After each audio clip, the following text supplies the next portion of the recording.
Jesus' response to her is, "Don't cry. No woman, no cry." Wow. To quote Bob Marley. Did not expect Bob Maybe Marley that's to show up in this episode. Maybe that's a weird place to pull that in.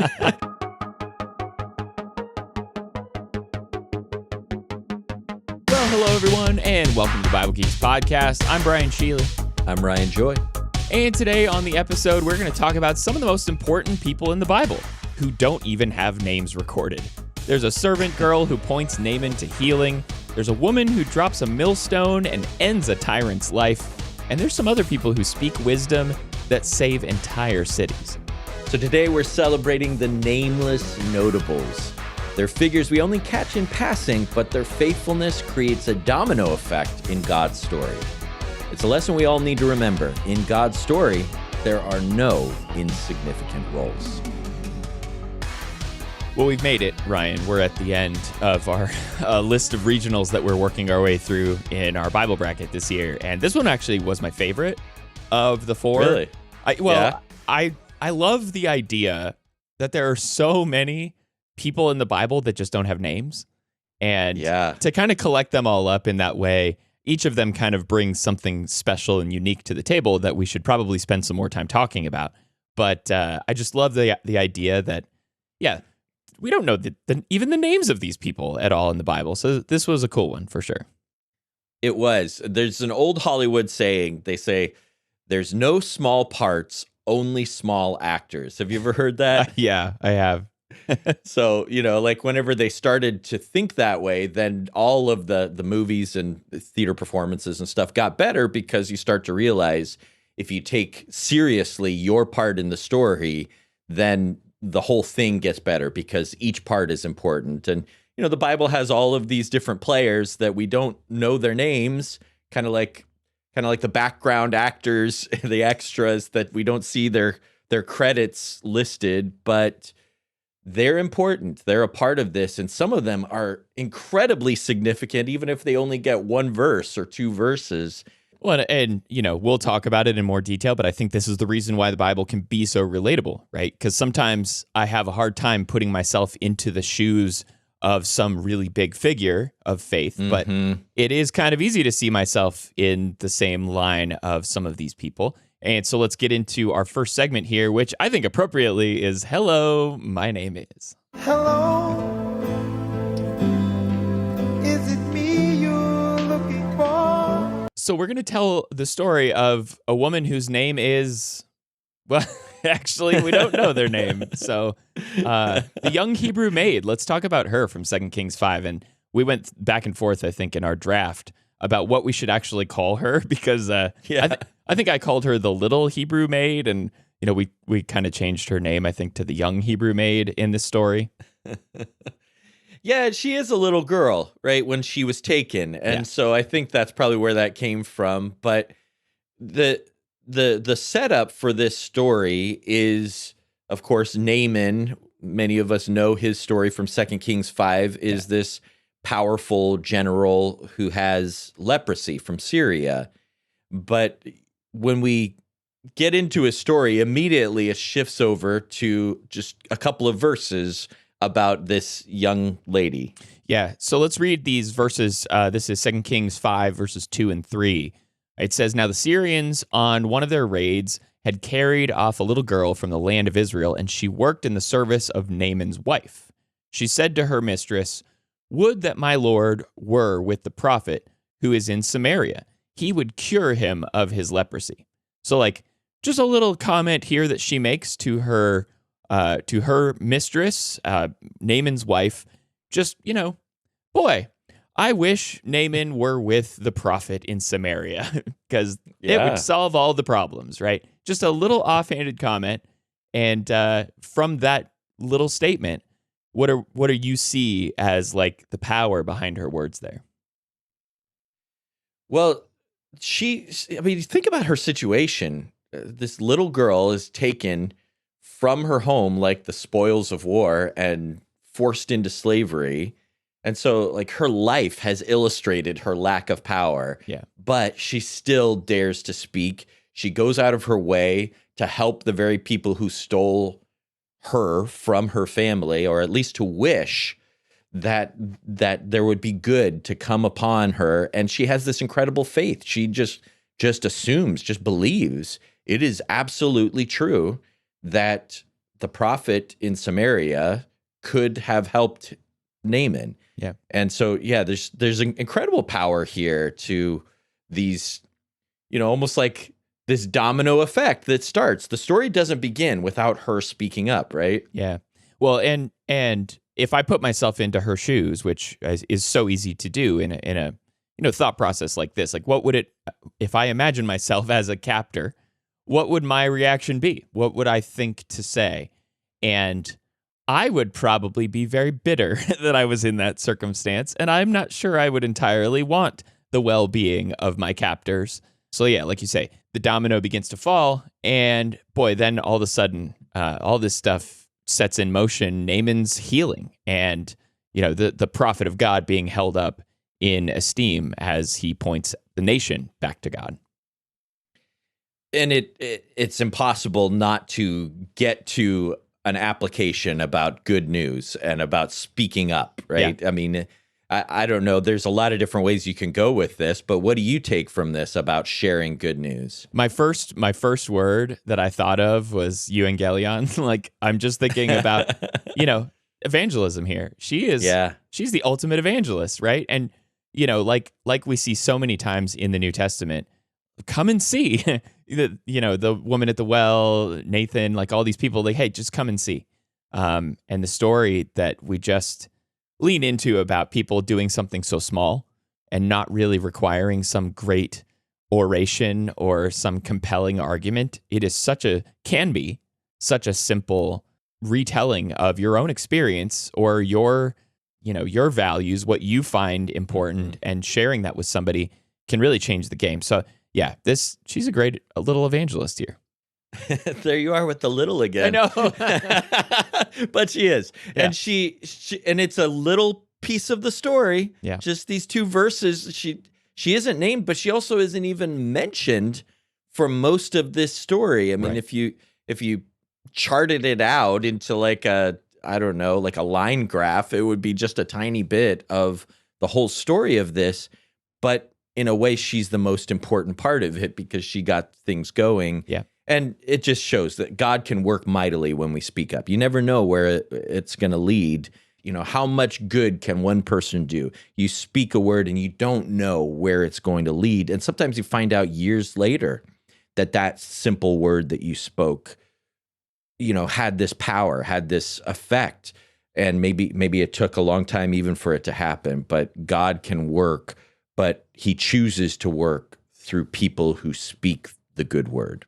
Yeah, and so let's maybe move on to another example here, and maybe jump onto the hot seat a little bit, because there's some people here that we start to think about, specifically the Canaanite woman in Matthew 15, and then we'll get to Jephthah's daughter in Judges 11. These 2 figures who were in our bracket, very challenging. We don't know their names, but there's some questions related to these 2 ladies that I think maybe we can wrestle together with here in this conversation on the hot seat. So the question here for the Canaanite woman in Matthew 15 is, what is going on with the fact that Jesus calls her a dog?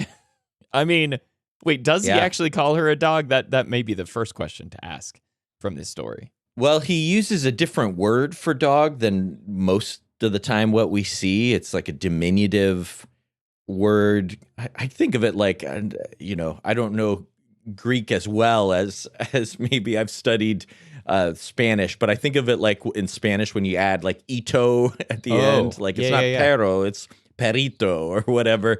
It's a word that is endearing and diminutive, like you'd use for a beloved pet. Interesting. And so that's just noteworthy that he's talking in this story. It's a little parable about the children.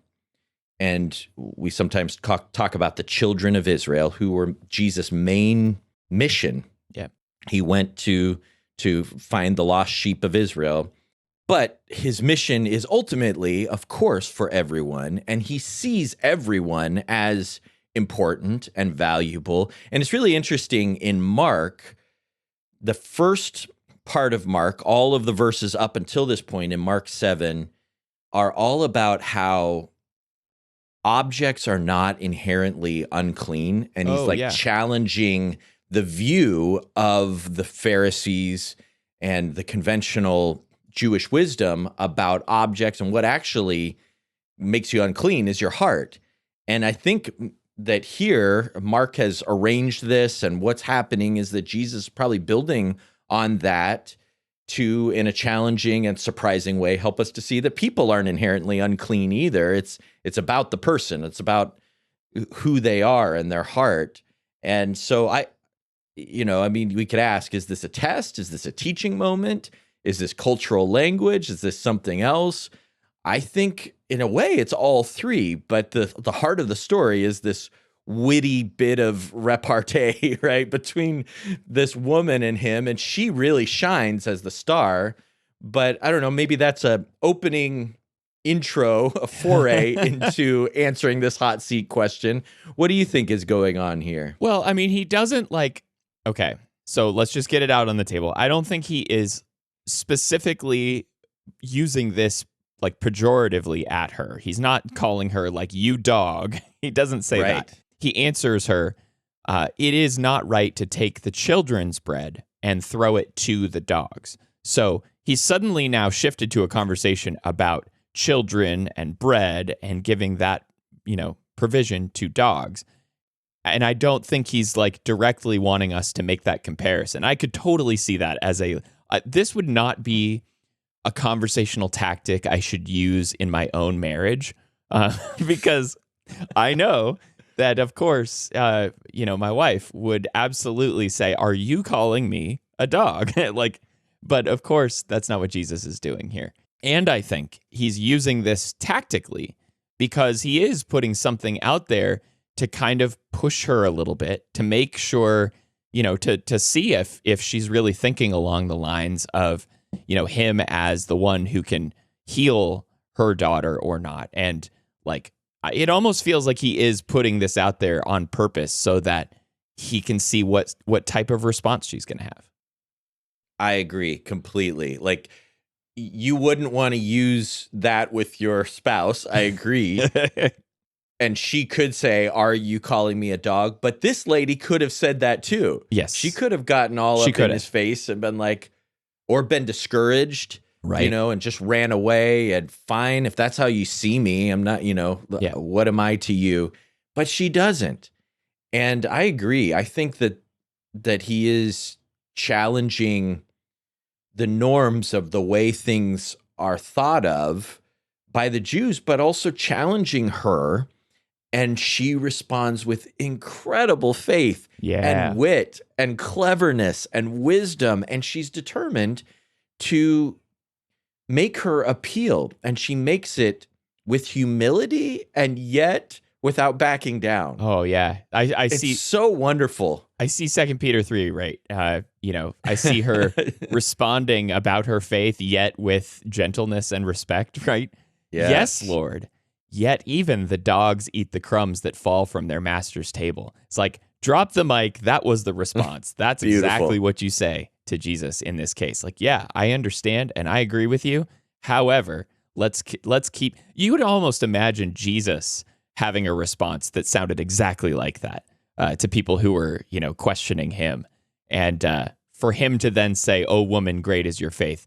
Let it be done for you as you desire." Mm-hmm. Of course, she's chosen the right response there in that case. But, I think her whole motivation of going to Jesus, even though she is an outsider, even though she does recognize that, the children of Israel came first.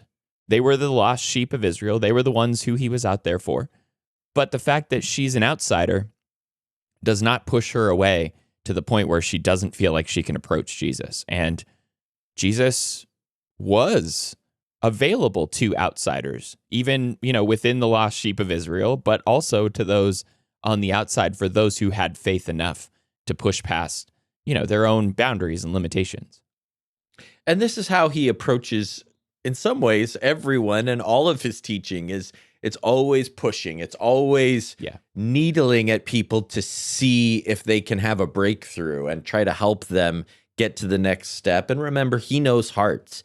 He could see, I don't know that he always chose to see everything that he could see, but he perhaps could see how she would respond, and this becomes a lesson to everybody who's watching this play out and to us today.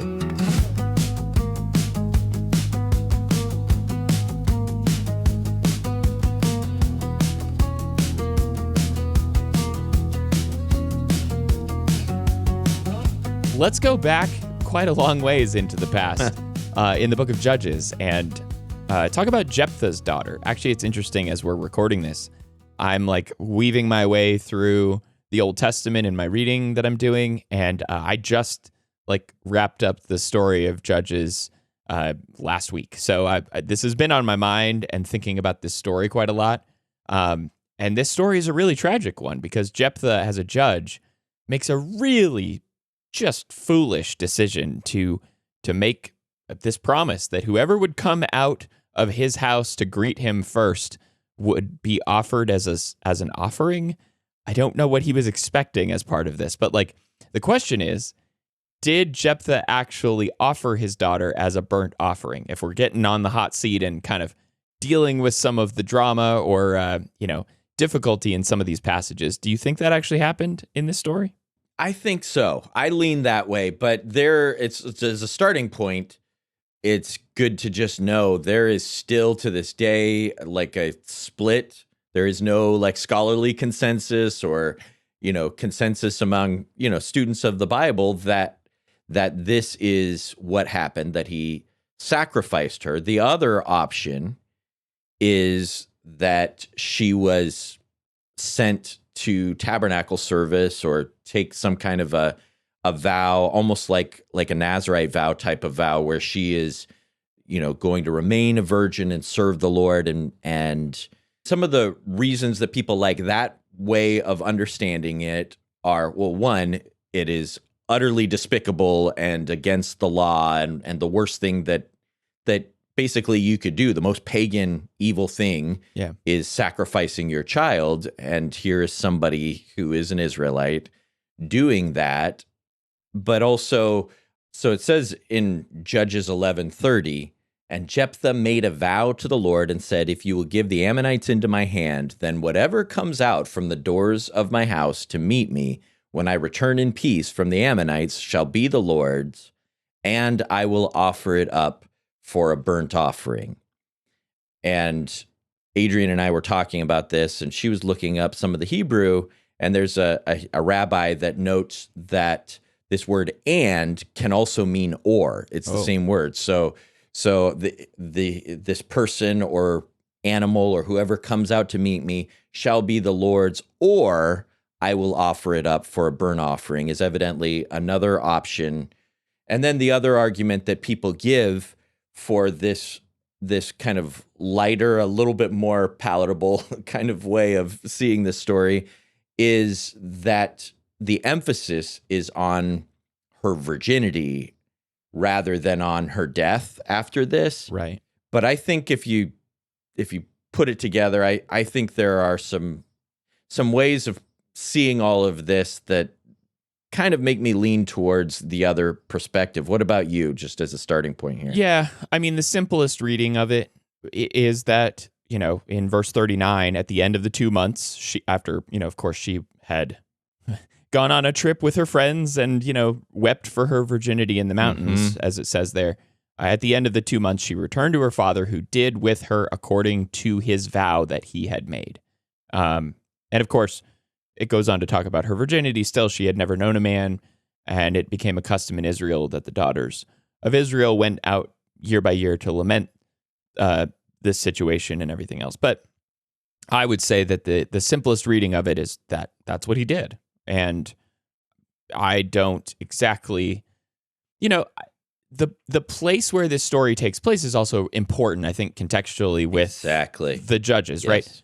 Because you get to the point where the first few judges have some strong moral fiber, I guess, at least some characteristics of being somewhat in line with God's will. But then very quickly, it just turns like a, downward spiral. And each of the judges that come after the other one just kind of is a worse and worse version of the previous one. And like we see here, it is not hard to imagine that the pagan culture around them, the Canaanite culture, all of the gods, Molech and, Dagon and all these other gods who are around at the time would have been influencing them to be okay with this kind of idea. And I don't know. I mean, I can see it, and I think that's probably what it was. But again, either way, I mean, this was a situation, at the very least, that caused people to lament and never to forget her. And like, we're still talking about her even to this day. So, I mean, I feel like the story is there to tell us, like, this is what happens when you, number one, make promises you shouldn't make. Number two, this is what happens when you really get to, being so far gone and so far influenced by the world that you just begin to interleave like your faith with whatever is going on in the world around you. I think that is a key to this whole thing, is we are seeing a picture of what Judges is all about, a time when there was no king and everyone did what was right in their own eyes. Yeah. Jephthah, at the beginning of the story or throughout the story, had some honor in the way he spoke about, I think it's Chemosh, one of the Canaanite gods. Yeah. The fact that he even made this vow is a pagan way of interacting. This kind of vow where you try to get what you want, manipulate a god to do what you want by trading something that is painful and difficult. So it is right in line with the pagan culture around him to make a vow like this. And he doesn't say who it's going to be. But the issue here with the virginity is that she's his only child. Right. And so he has no line. His name will die. And this young lady responds perfectly, as you would want to see a child responding as a father comes home from war. She comes with this beautiful devotion and love. And then when he tells her this awful news, she responds with courage. Yes. And she interprets this event to have been, the victory, to be Yahweh's victory, avenging his people. And I mean, she sees this whole thing with such faith and courage. And her response is remembered by all of these daughters of Israel, whereas Jephthah, we always will recognize, was a fool. Yeah. I think it's the reason why she's on this list at all, is like her response. Yes. The fact that she's able to confidently say, let this thing be done for me. Like that's mind blowing, just to think of her trust in God, her love apparently for what was right and true. I mean, I'm going to give her as much credit as I absolutely can. I don't think she was, in line with a lot of the false pagan worship here, but she does seem to commit herself to this fate, which, boy, I mean, it's just amazing. It's the reason why we're talking about her in this conversation. So these two hot seat questions, I think, were kind of an interesting diversion here on our little travel through these nameless notable women here. But maybe let's wrap up this little bit of a segment with a conversation about some Bible headlines.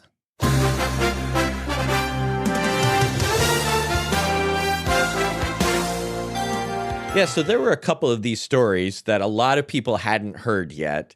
And so I thought maybe we could do two quick hits, just summarize some of the stories using this Bible headline format, and then just get into a few details about them. So the first one is this, Brian. Anonymous actress delivers a parable that moves the throne. And so the storyline is Joab sends a wise woman to David to act like a grieving mother and tell him a story about one of her sons killing the other. It's all a false story, but it's a way of reaching David to move the king towards restoring his son Absalom using this script that Joab had given her. And we called her the wise woman of Tekoa in our bracket from 2 Samuel 14. So what's your one quick takeaway from her story? Yeah, this is an interesting one from 2 Samuel 14. I'm just going to say that she is the master of the rhetorical empathy. It was like, she used a story to bypass David's defenses, and I don't know. I mean, there's all sorts of cunning ways we can deal with situations in our life, and sometimes, using empathy can be a way to make that all happen. I don't know. What do you take away from her story here? It is the power of a story too. Of course, Nathan uses this with David. There's the example of Hushai and his story as a different thing than Ahithophel, the other guy that's like giving wiser advice, but Hushai gives this powerful story full of pictures and imagination. And here this story reaches David and he's able to see from a different perspective. Really lets you understand why Jesus taught with parables so much, why stories throughout the Bible are so helpful for us. And just as a teacher or even a parent or a friend, helps me remember the importance of being able to tell a story, maybe not pretend that I am telling a true story, but to tell a story, maybe a story about me, maybe a story I've heard, just to help people change their perspective. All right, so that was the first headline. What do you got next? Okay, second headline. Wisdom at the Wall, how one woman averted disaster. So the storyline here, with her city under siege, a woman calls out from the wall and confronts the general and quickly diagnoses the issue. There's a rebel hiding in their city, and that's the reason that their whole city is under siege. And so she reminds Joab, again, the general, that her city matters. She says, this is a mother in Israel. They used to talk about the wisdom that's in the city, and it doesn't need to be destroyed. And so she instead goes back to her city when she finds out the issue, and she counsels them to offer the rebel's head, and she saves her city. She throws the head of they throw the head of this rebel over the wall. So we called her the wise woman of Abel in our bracket. This is in 2 Samuel 20. And I think every community needs people like this. Our churches need people like this, our families in a crisis. So what single trait would you most want to emulate from her? Oh, man. Yeah, I mean, the fact that, she calls herself one of those who are peaceable and faithful in Israel. Yes. I think that there's a certain way of peacemaking that doesn't involve the kind of things we often think about. I often think about peace as just like ignoring things and trying to sweep it under the rug. But like she is active in her peacemaking in the way that she's able to take on resolving these situations. I think, like you say, every community needs people like this, and people who are willing to step into the gap and do the hard thing to make peace and to get these situations resolved. It is the reason why we called her the wise woman, because she's acting with a lot of discernment in all the ways that really are going to bring this resolution. So I think it's just that courage to step up and make those difficult decisions. Yeah, there's a lot of wisdom in these ladies that we're talking about. Adrian reminded me, wisdom itself is a lady. So it's not surprising there's all these wise women and courageous women. And yeah, she brings about peace. And in a way, I mean, it might seem barbaric the way it all, plays out, but there was some justice done there too. Yeah. He was bringing the whole community under fire for his evil actions, rebelling against the king, and she was able to lead them through it to an end that saved her city. I think the single trait maybe that I would pull out from that and connect it back to the story of the young Hebrew maid and the Canaanite woman is all of them spoke up. Yeah. You just step in and say, somebody's got to do something here. And she says, I'm going to go talk to them and see what's the issue. Like how complicated it is sometimes. Sometimes you just have to go and talk to somebody and find out, hey, what is the issue here? Let's see if we can figure this out. Why is that so hard? Why do we skip that step so often? I know. Stay on our opposite sides of the wall.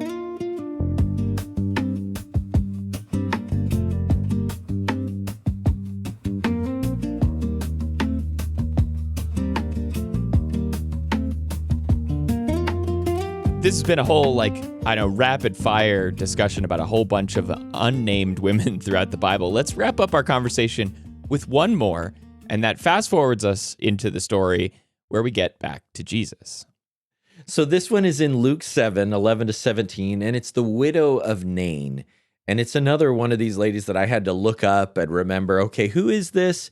And Jesus is walking into town during a funeral procession, and a crowd is carrying this young man's body, his mom's only son, and she's already a widow, without anybody asking for his help. And Jesus' response to her is, don't cry. No woman, no cry. Wow. To quote Bob Marley. Did not expect Bob Marley to show up in this episode. Maybe that's a weird place to pull that in. But, he says to her, hey, don't cry. Don't weep. Yeah. And he touches the bier carrying the body. And Jesus says, young man, I say to you, arise. And he sits up, he starts talking. And I love this line. Jesus gave him to his mother. So, what does Jesus see in this woman that, we could miss? And what do we learn about his heart, you think, from this story? Oh, man. I mean, this is the quintessential Jesus having compassion story, I think. It says here that Jesus had compassion on her. And so this word is I think this is a gut check for Jesus. This is something that we see coming deep from within him, that he was really focused on what this woman was going through. And if we just can feel that, I know that I've been there and seen people going through things and just you don't have many words. You don't even need many words, but it's you sympathize, you connect with them. And, for the fact that we've got Jesus here stepping in and restoring this woman's fortune, I mean, really is the picture of it. Without her son, she's going to be in a really bad situation. And so the fact that not only is he bringing this young man back to life, but he's also severely improving her situation, her standing in the community. That is only something he can do. And why does he choose this moment? I think it is just such a touching moment that he uses his power to change her entire situation. And I love that this pops up early in Jesus' ministry. And in a way, isn't it kind of like a reversal on some of these other stories, like the Jephthah story here? Yeah. Instead of For sure. the father, losing his daughter, here is a mother who has lost her son and Jesus restores him. Yeah. And there's, I don't know, I see echoes of Ruth and Naomi, the widow who loses her son also. And more than that, she is utterly alone. She's lost all her people. And this is a last straw, right? I mean, this is feels like just the end of the road. It's also echoes the Hagar story that we just talked about. So I just find this to be a beautiful way of pulling all of these nameless notables and some of these other stories that we've talked about together and seeing how Jesus sets things right. Yeah. Yeah. I mean, the fact that he is able to change this woman's situation. And again, with so many of the followers of Jesus and these early disciples and the people we meet in Jesus' story, we don't even know who they are. And this is just a random, woman who he tells not to cry and, fixes her entire situation. I love that this kind of ties up a lot of these stories and leads us back to Jesus. And I appreciate that this story is here for us, just for not the least of which is to say that it's not even so much that Jesus cared about, Lazarus and bringing him back to life for his two friends who he was very close to, Mary and Martha, like he was able to do this for somebody that he didn't even know. And that's kind of another facet of this that I kind of think about at this moment. It's like, what happens when regular life is interrupted by Jesus coming to town? Yeah. Like he just happens to walk in as this funeral procession is walking out, and nobody says, hey, there's Jesus, maybe he could help. He just feels compassion for her and walks over and touches the funeral bier, the pallet, and like you said, changes everything. But it's like, how does Jesus shift all of our days, all of our stories, when he gets to walk into a day of our life? You know, whatever's happening, this is just what happens in this broken world, that there are funerals and there are troubling moments and there are all of these problems. There is leprosy and there is, you know, war, and Jesus walks in and does change things.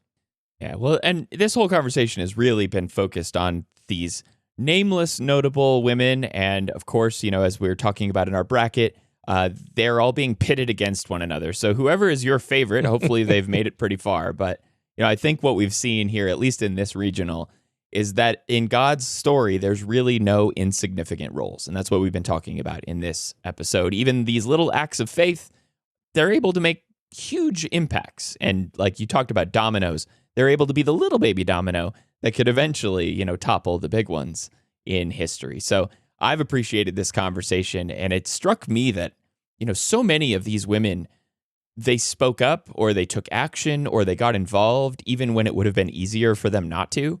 And for so many of us, fear can take over, and we can just think like, boy, I'm not that person. I'm not an I don't have that gift or ability. I'm just going to let somebody else do it. And even though we don't know these women's name, we absolutely see them stepping in and making a difference in ways that they could never even have predicted themselves. So that's just an encouragement to me in my faith to just keep pushing and to know that even my small work is able to do amazing things when God takes care of it. So what about you? What are you getting from this conversation? Well, I loved where you started the whole thing about, like, we can all relate to being a lesser known player in the story. Yeah. Like I'm probably never going to be a Paul, but maybe I could be like an Ananias that converted Paul, Sure. you know, or I might never be Timothy, but what about a Lois and a Eunice, or a Aquila and Priscilla that led to Apollos being this powerful orator for the Lord? You know, the small roles often are where the big roles come from, because the domino factor you're talking about. So like all of the little conversations you have, you know, with your children, with your neighbor, with the people, the brothers and sisters at church, it's all building the same spiritual building for the Lord. As we like to say, it's all people work, and everything we're doing is building people, and those people can do magnificent things through the power of the Lord. Yeah. So as we drop this episode, we probably still have another day or two to vote in our final four. So please go ahead and do that if you haven't done that already. But boy, this has been fun, and I've enjoyed thinking through some of these awesome ladies with you. Maybe we'll get a chance to revisit some of these conversations here throughout the course of this season. But on our next episode, Ryan has some questions for me about our, I would call it a meeting that I did over in Plainfield, Indiana, that him and I got a chance to go catch up with each other in person for the first time in a long time. So we're going to talk about that and hopefully get into some interesting discussions about what it means to live in the sight of God, unveiled and honest before him. So thanks so much, everyone, for tuning in to the Bible Geeks podcast. You can find us on our website at BibleGeeks.fm. You can find show notes in your podcast player or there on our website as well. Go vote, BibleGeeks.fm/bracket, or check the results of the voting if it's after the fact. And until the next episode, everyone, may the Lord bless you and keep you. Shalom.